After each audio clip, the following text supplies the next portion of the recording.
Sir, நீதி எப்படி பாரபட்சம் இல்லாம இருக்கோ அப்படிதான் சார் மருத்துவமும். நாங்க செய்யறது சேவை, அதுல என்னைக்குமே துரோகம் இருக்காது. இந்த பொண்ணு சொல்றதுல எந்த உண்மையும் இல்ல. அப்படி ஒரு சம்பவம் எங்க ஹாஸ்பிட்டல்ல நடக்கவே இல்ல.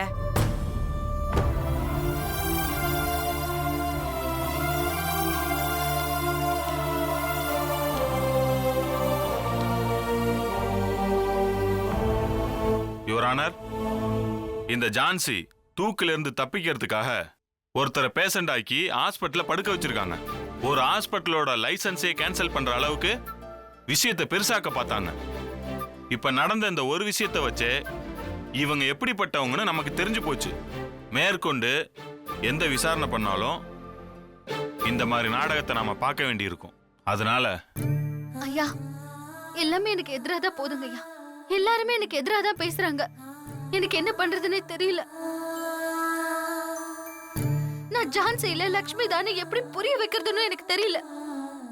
நான் தூக்க கயித்துக்கு பயந்தல லக்ஷ்மின்னு நாடகம் ஆடல. என் தாலி கயிறு போயிடக்கூடாதுன்னு தான் போராடுறேன். நான் தான் லக்ஷ்மின்னு வந்ததுல இருந்து சொல்லிட்டு இருக்கேன். யாருமே நம்ப மாட்டேங்கிறீங்க. எனக்கு நான் லக்ஷ்மின்னு ப்ரூவ் பண்றதுக்கு தயவு செஞ்சு எனக்கு இன்னொரு வாய்ப்பு கொடுக்கணும்.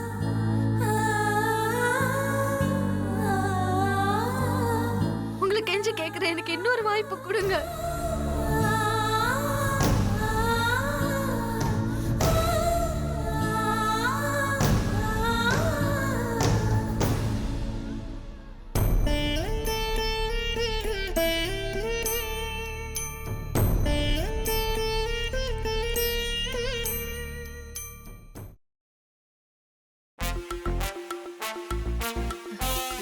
கிரீம் பிஸ்கெட்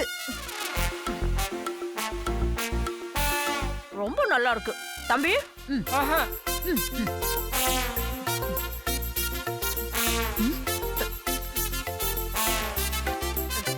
வாங்க சம்பந்தி. அங்கவேல எப்படிமா இருக்கா? நல்லா இருக்காரு, நல்லா இருக்காரு. நீங்க உள்ள போய் பாருங்க.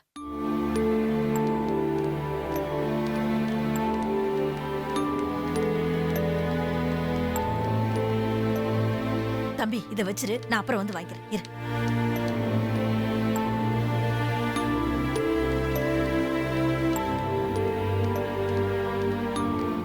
என்னப்பா எப்படி இருக்க? இருக்கேன்ப்பா. முதல்ல கோர்ட்ல என்ன நடந்துச்சுன்னு சொல்லுங்கப்பா. வழக்கம் போல அவ வாய்தா வாங்கிட்டாப்பா. ஐயோ அப்பா, நான் அதை கேட்கல. அந்த குழந்தை மேட்டர் என்னாச்சுன்னு தான்ப்பா கேட்கறேன். பொய் எத்தனை நாளைக்குப்பா ஜெயிக்கும்? அவ சொன்னதை வச்சு லட்சுமிக்கு பிரசவம் பார்த்த டாக்டர் விசாரிச்சாங்க. அப்பா, அவங்க என்னப்பா சொன்னாங்க? அதை முதல்ல சொல்லுங்கப்பா. அதுவா, அந்த ஜான்சி சொன்ன மாதிரி குழந்தை எதுவும் மாறலைன்னு நெத்தி போட்டுல அடிச்ச மாதிரி சொல்லிட்டாங்க. அது போதும்.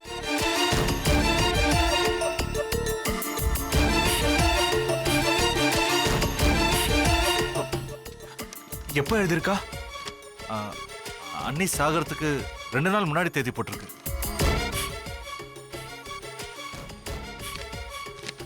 அப்பா, பின்கோடு தப்பா போட்டிருக்குப்பா. அதான் போஸ்ட்மார்ட்டம். ஐயோ, இந்த ஆராய்ச்சிலாம் இப்ப ரொம்ப முக்கியமா? லெட்டர்ல என்ன எழுதிருக்குன்னு முதல்ல படிங்க. சக்தி கொடுப்பா, நானே படிக்கிறேன்.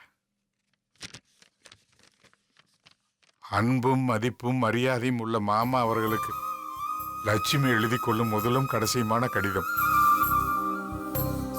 இந்த கடிதம் உங்கள் கையில் இருக்கும்போது நான் இறந்து போயிருப்பேன்.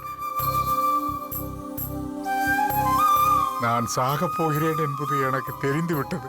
2 கண்டத்தை நான் தாண்டிட்டேன். 3வது கண்டத்துல நான் தப்பிக்க மாட்டேன்னு சுவாமிஜி சொல்லிட்டாரு. அதை நீங்க நம்புறீங்களோ இல்லையோ, இந்த முறை நான் தப்ப மாட்டேன்னு எனக்கு நம்பிக்கை இருக்கு.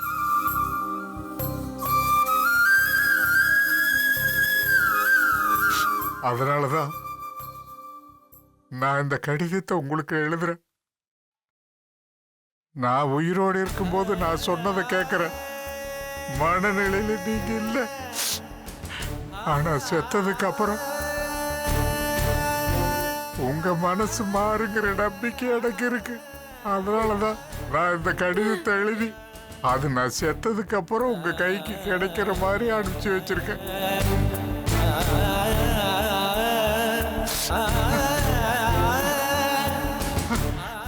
நம்ம வீட்டு அட்ரஸை நான் தப்பா எழுதுவேனா என்ன?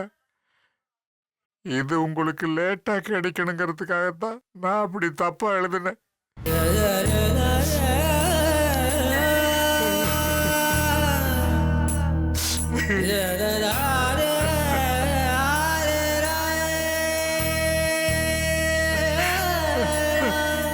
இந்த குடும்பத்துக்கு நான் மருமகளா வந்தது என்னோட பாக்கியம். அதுலயும் நீங்க எனக்கு மாமனாரா வந்தது, அத்தை எனக்கு மாமியாரா வந்ததும் மிகப்பெரிய வரம். இந்த வீட்டுல யாருமே எனக்கு பிடிக்காதவங்க இல்லை. தேனக்கா, தங்கவேல் மாமா, சக்தி, அனு, எல்லாத்துக்கும் மேல என் மேல உயிரே வச்சிருக்கிற என்னோட கணவன்.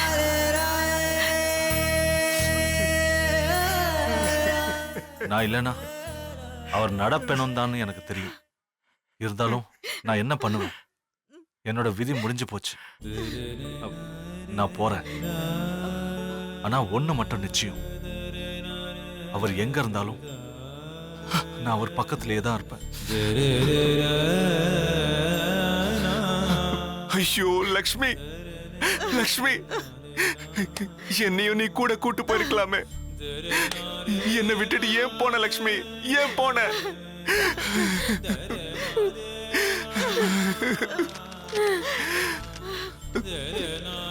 மாமா, நான் உங்ககிட்ட சில உண்மைகளை சொல்ல எவ்வளவோ போராடினேன். நீங்க கேட்க தயாரா இல்ல. ஐயோ ஏன்னா, ஐயோ, என் மேல உங்களுக்கு அப்ப நம்பிக்கை இல்ல. நான் எதுக்காக போராடினேன்னு அப்ப உங்களுக்கு புரியல. வா, அது உங்க தப்பு இல்ல, என்னோட கெட்ட நேரம், அவ்வளவுதான். நல்லவங்க கூட நான் சொல்றதை கேக்குற மனநிலையில இல்ல. அது முடிஞ்சு போன கதை, அதை விடுங்க. இப்ப நான் இத ஒரு மரண வாக்கு மூலமா சொல்றேன். இப்பவாது என்ன நம்புங்க மாமா.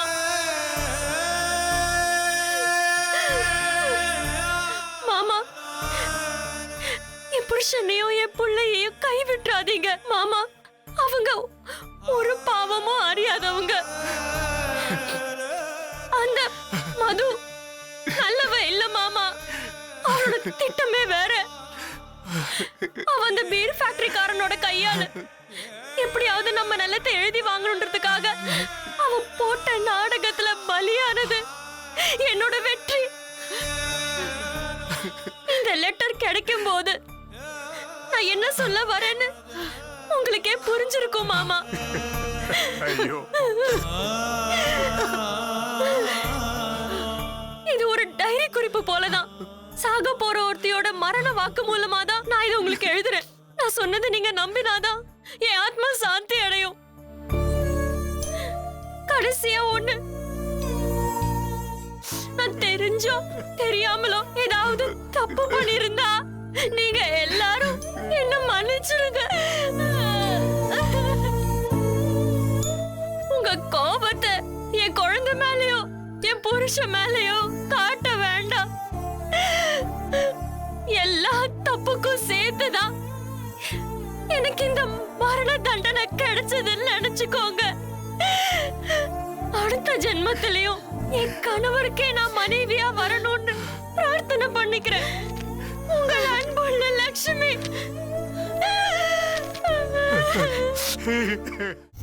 என் பிள்ளை எவ்வளவு கஷ்டப்படுறான். அவனுக்கு எந்த விதத்திலயும் நிம்மதி இல்லாம போயிடுச்சு. நாளைக்கு கோர்ட்ல அந்த டைரி மேட்டர் ஆரம்பிச்சு அவளுக்கு ஒரு முடிவு கட்டுறேன்.